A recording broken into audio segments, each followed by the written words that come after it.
live on Salam Media, and it's time for our hashtag Africa Focus store, Africa Focus part of the show. This part of the show where we look at some of the biggest stories on the African continent.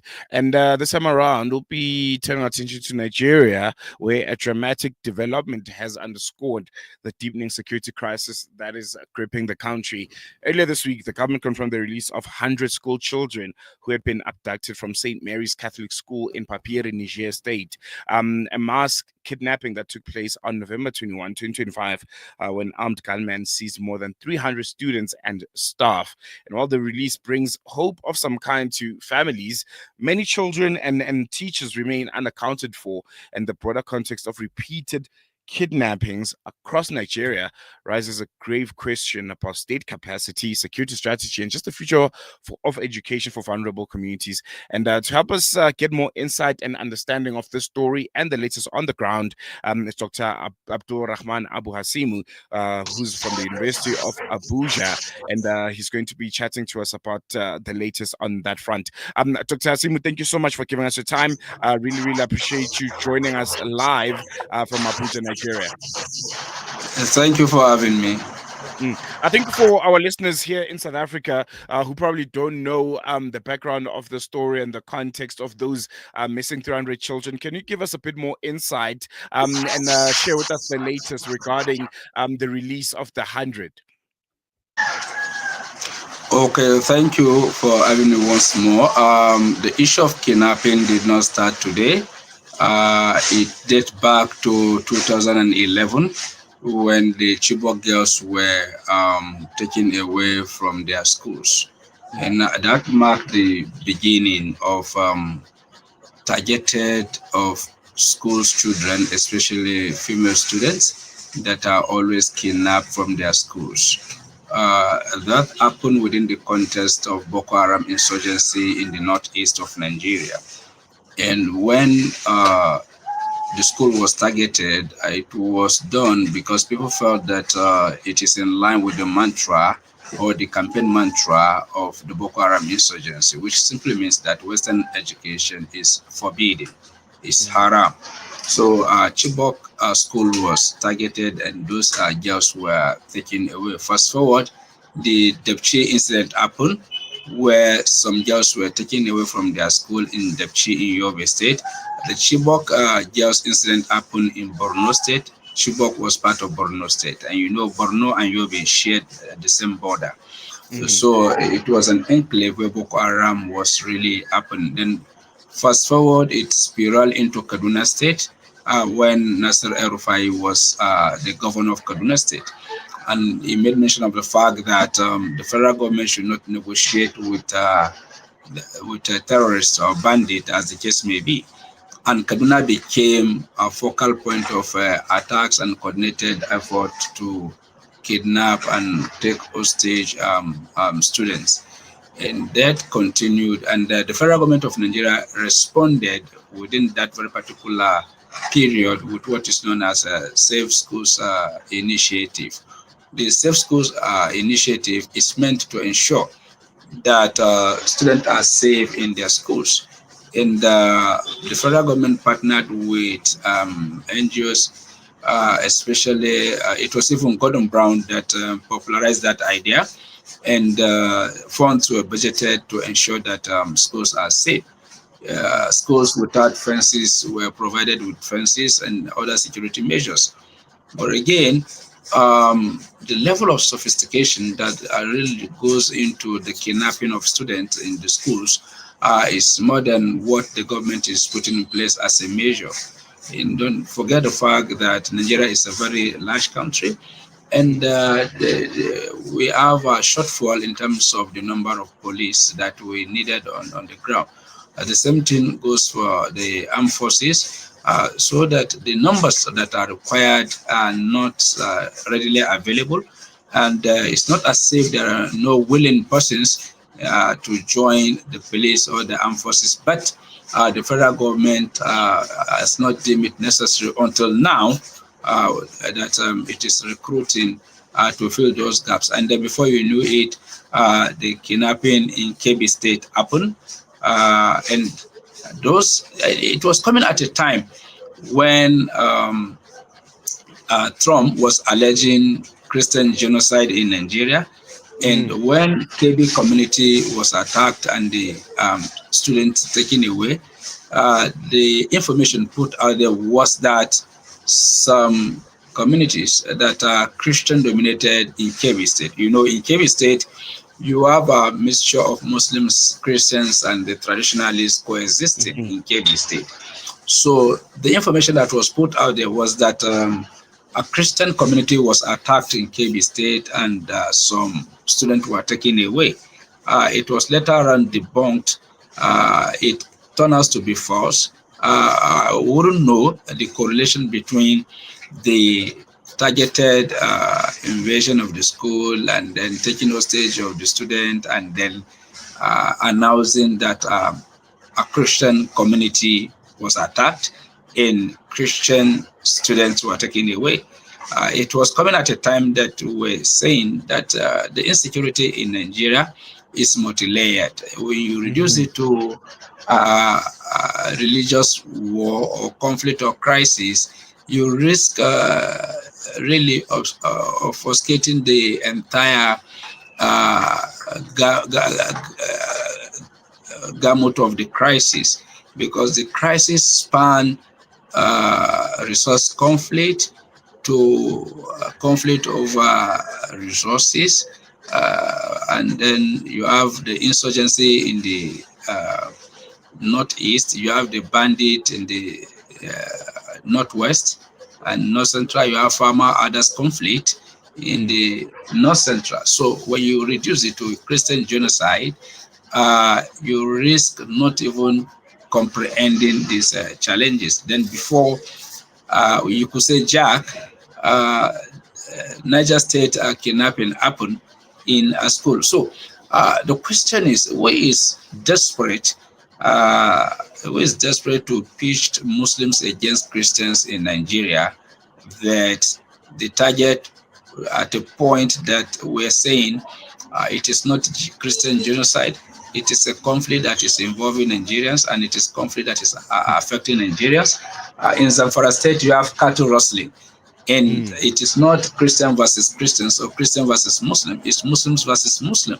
In Katsina State, it is about banditry where people come to communities, raid the community, and take people hostage to demand for ransom. It's not Muslim versus Christian, it's Muslim versus Muslim. So when you now say reduce everything to that binary narration that it is Muslim versus Christian, then you risk not even understanding the complexity of the issue. But the question is, who is interested in setting Muslims against Christians in Nigeria or Christians against Muslim to the extent that the first community they went to in KB State, they label it that a school was invaded and then Christian students were taken away. When that failed, and then it fell flat on the faces of those that were propagating such a, mhm, misinformation. Then the St. Patrick stuff came up, and then you have those students that were kidnapped. And even the Niger State government was like, there are a few things that are not clear because up to the time I followed that very particular issue, that the Christian Association of Nigerian leader and the school authorities were not cooperating with Nigerian authorities. So mm, the question is, what is happening? Who is doing what? And what is the person envisaging to gain from a fight between Muslims and Christians in Nigeria? So these are some of the questions we just need to ask mm, mm. ourselves. Very, very important question because I think it touches on the issues that us here in South Africa are facing when it comes to the United States and Donald Trump, issues of, a white genocide that's happening when we keep on perpetuating the fact and reiterating the fact that South Africa is an issue of crime and it affects everyone. It's Yeah, not only white farmers that are being targeted, but yeah, this specifically, with the issues that Nigeria has. with the United States again, with the whole Christians versus genocide and a Christian genocide, which I think everyone can agree at this point that it is not a fact. How much do such kidnappings perpetuate this false narrative, and how much of a damage does it continue to have on Nigeria's image, especially to the United States and the rest of the world? You see, it is quite unfortunate that issues that have been happening from 1999 is being rebranded to conform with a certain standard that will warrant the weaponization of such issues for some imperial interests. Mm-hmm. What is happening in Nigeria, especially the Middle Belt, where you have the combination of Christians and Muslims, and you have the others and the farmers, and it is not clear cut. The categorization that others are Fulani and farmers are the indigenous people is not true. You have the indigenous people that own cows. You have people that are non-Fulani that own cows. You have some elites that own cows. They are not Fulanis, but they gave it to the Fulanis because they know that traditionally their occupation is herding cattle. So we found a situation whereby the indigenous people too have cattle. But for the purpose of framing, in order to show the difference or to emphasize the difference between the Muslims and the Christians,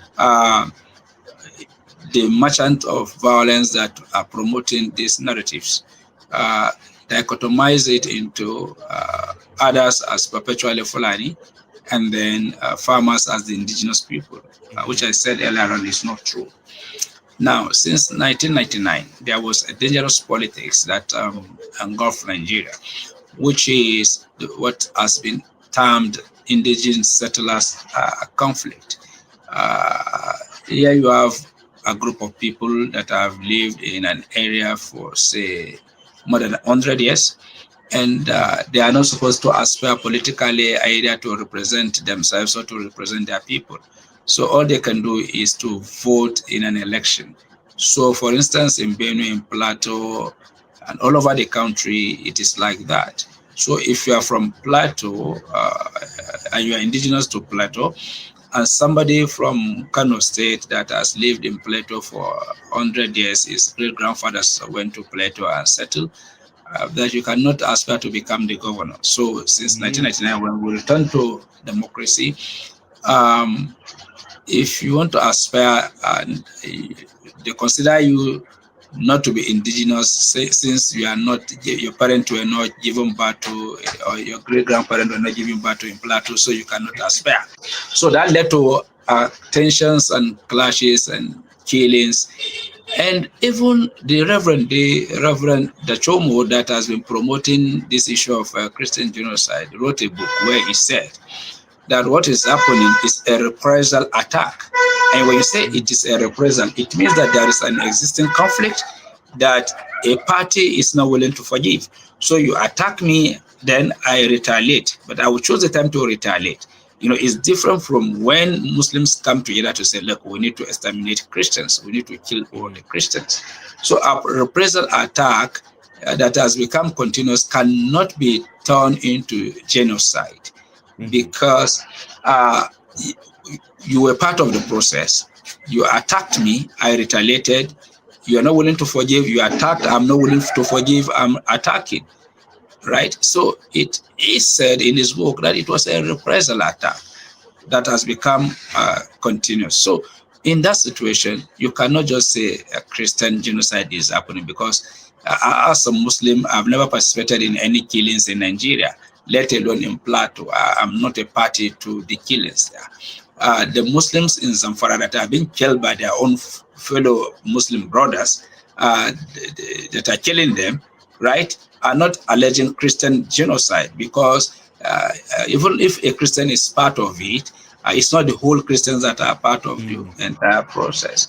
So, but when it was framed, and you know that America is a dying empire, America is indebted, and it finds itself in an awkward situation, especially with the rising China, Russia, and the BRICS country, coming together to chart alternative platforms and actions that are reducing American influence and then cornering global trade. Donald Trump came to the White House like a bull in a china shop. And what it has been doing is to look for crisis where there is none or generate Mm, one so that it can pin it to countries and use it to entangle them once more to get them back into the imperial habit of the Western world that has delivered nothing other than poverty and underdevelopment in third world countries. mm, So the Christian genocide of a thing became more or less like the leash it needed around the neck of Nigeria officials that are not doing enough to protect both Christians and Muslims in Nigeria.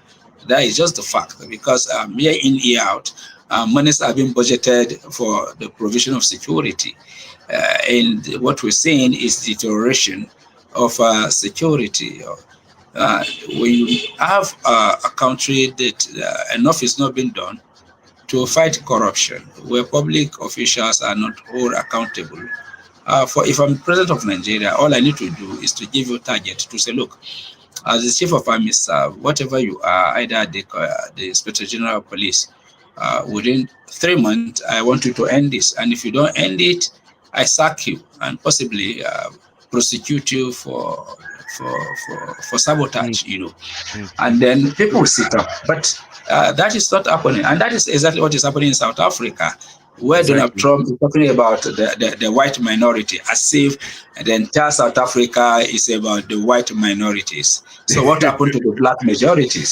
So you could see that it is a deliberate attempt to weaponize a challenge that is supposed to assist to solve as a tool of foreign policy redirection and to make Mm, sure that they come up with something that will still pin Nigeria and South Africa to the imperial orbit of the West, which the American government represent. The same thing mm. is happening between Ukraine and Russia. Russia. At the same Mm. time, when you go to the Middle East between Israel and Palestine.